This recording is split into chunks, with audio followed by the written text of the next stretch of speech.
Welcome, cousins, to another episode of Honest Talk About Women, where you'll find tips, tricks, and strategies to help you navigate the minefields of dating and relationships. If you could please press the like button and comment in the comment section, this will help the YouTube algorithm, and I'll be able to continue to bring you quality content. If you have any specific relationship stories you'd like to share, then please contact me on the email below. Today's story is about 𝗔𝗓𝗄 Russian women and why you should avoid them. I recently had an experience on a dating app where I came across a gorgeous woman. She was a 10 out of 10, photos wise. So I started communicating with her, and her text language wasn't too clear. It was broken English, and eventually I found that she was from Russia. And I don't date Russian women because they're a different psychological profile. So I said all the very best and thought I wouldn't see her again. A couple of days went past. She came back with a text saying, I think Scott, you need to reconsider your decision. And again, my answer was no. I thought nothing of it, never see her again. A week goes by and I get a text saying, Scott, we need to catch up, name a place. Very direct, very confident, very smart. But again, different psychological profile. Most relationships go belly up through miscommunication. It's hard enough to communicate within your own culture, let alone going one step over to another culture where it could be amplified, the miscommunication. So she comes back a week later and says, we need to catch up. I'm always interested in women and their psychology. And I thought I had this one worked out. But she was very, very persistent, very, very confident. So I thought, okay, we'll catch up. So my usual process for a date is just a date at a cafe, and then you go for a walk afterwards. I met her at a cafe. I ordered green tea. She ordered the coffee. The idea was to go for a walk along the beach, but she wore stilettos. I didn't think they were unless you want to take them off and walk in the sand, that would have been perfectly fine. But anyway, she had a good story to tell. And that night I went home and texted her and said, lovely date. I enjoyed listening to your story. You're a very refined chick, but there's not a match here, all the very best, because I'm after a particular type of soft personality type that's non-materialistic, and she's heavily materialistic. Anyway, decided to do a bit of background research on her and verify her. And all her stories stacked up. She basically left the Soviet Union in '89. She wanted a fresh start. She went to the United States. She had a young son in tow. She found, to my perception, was that she found the United States too costly and too competitive. Hence, she came down to New Zealand, which is less competitive, a less costly place compared to the United States. And she was a psychologist by profession. And she started off working in an aged care facility, and she married the guy that owned the chain of aged care facilities. He was 30 years senior, and they married for, I think it was about 18 years, and or 20 years, and then he eventually died, and she inherited all the money. And it's quite amazing what's on public records, because based on her ex or her former husband's business dealings that were public in the paper, she would have inherited about 20 million plus. And she had the way she presented herself in terms of Italian design clothes, in terms of the jewelry she wore. She also made the joke about her Porsche. I know she turned up on the first day at the cafe in her Porsche, and she said she couldn't make up her mind between a black or a white Porsche, so she decided to get both of them. And she's just heavily materialistic and not my type of girl. Anyway, that was that. I said, look, great meeting you. You got some great stories, all the very best. So then a week went on, and I got a text from her, Scott, can you do me a favor? And I thought, a favor? What exactly is a favor? And she said, I'm going into operation, having some surgery done, and I need you to pick me up. Again, very direct, very quite requesting. And I said, well, can't you get an Uber or whatever? And she said, well, I'm going to go undergo a general anaesthetic, and I can't trust getting an Uber.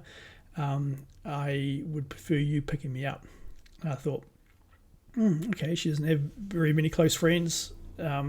She's only met me through one date. I'll pick her up. I had a few gaps in my week that week. I didn't have a particularly busy week, so I agreed to it. And so she gave me the name of the place. I Googled it, and it was cosmetic surgery. It's one of those websites where you have to read the website 2 or 3 times to understand what they actually did. It was very vague, but I had a general idea what type of cosmetic surgery she was getting done. But she wouldn't agree. She wouldn't acknowledge that. I did quiz her about it. Anyway, I pick her up from surgery. She was very fragile, very dizzy. Took her back to her place, put her in her bed. I left, and as I was leaving, she said, let's catch up on Friday for dinner. I said, fine. And I thought she'd be paying for me when we went out on Friday to make up for me picking her up at surgery. But anyway, we went out on Friday to a sushi place. She, again, wanted me to go into her frame, and she requested dinner early, 5 o'clock start. And I'm the same. I dine early. I don't dine late at night. And I love sushi, and I went to my favorite restaurant, and it's quite reasonably priced. It's not expensive. And I thought she'll be picking up the tab. Again, we met. Interesting story she told me. And then at the end, she said, Scott, there's a cashier over there. Go pay the bill. Found that very interesting. I paid the bill. It was only $80 or $90. It was very top-notch food. And then we parted company. And then a week goes by, and she said, Scott, the surgery wasn't successful. You'll need to pick me up again. I said, well, this week's a bit different. I've got very back-to-back business meetings. I don't think I'll be able to fit it in. And she said, you will, and we'll be going out for dinner on Friday night again. Again, very confident, very direct, but again, not my type of woman. And the week was very, very busy. I completely had forgotten all about the surgery. I didn't text her or anything like that. How did it go? I'm sorry, I can't give you a lift, blah, blah, blah. It was just a full-on week. Comes Friday, I thought I better contact her. Hopefully she's not hanging around for me going out for dinner, taking her out for dinner that night. So I give her a call, and she basically has a hissy fit on the phone, an absolute hissy fit on the phone about me not being there to take her home that night, that day from surgery, and blah, blah, blah, blah, blah, blah. And I said, that's fine, forget it, goodbye, hung up.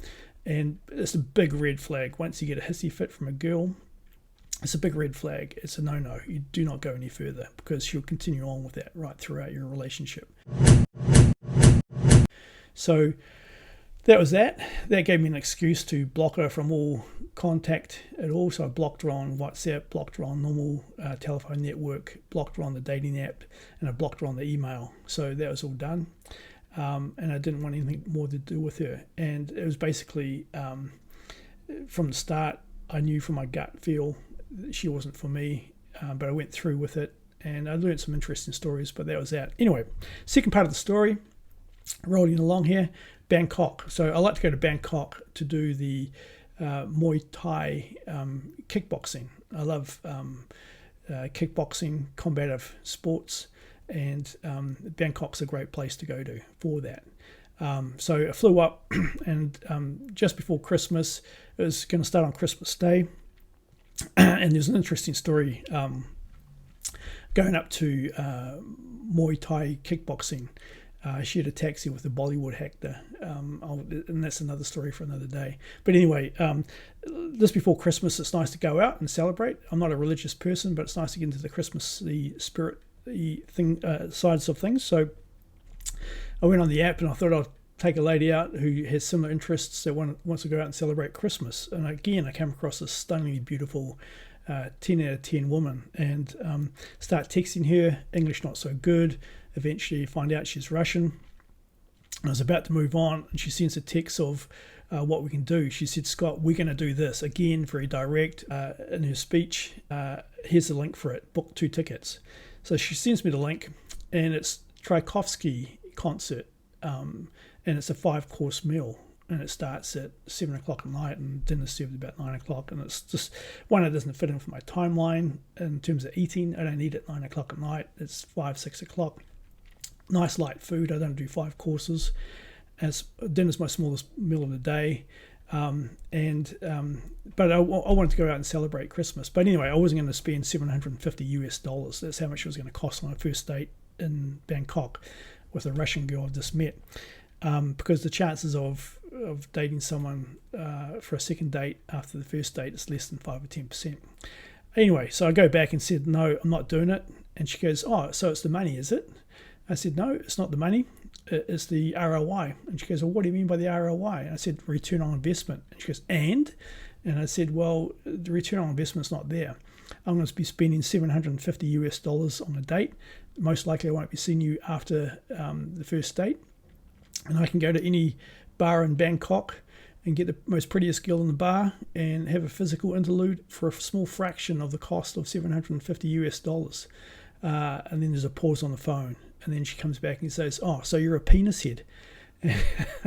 And I laughed and paused and then said, I guess most alpha males have a very strong relationship on that front.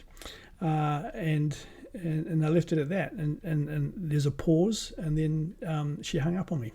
So that's my lesson for today. You'll come across 𝗔𝗫 Russian girls in your travels. There are particular subcultural breed of women from Russia.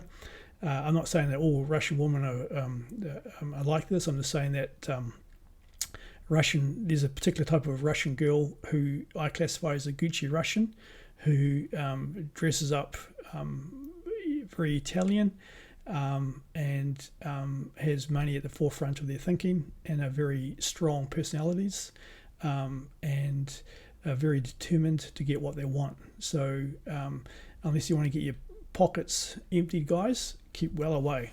And that's my story for today.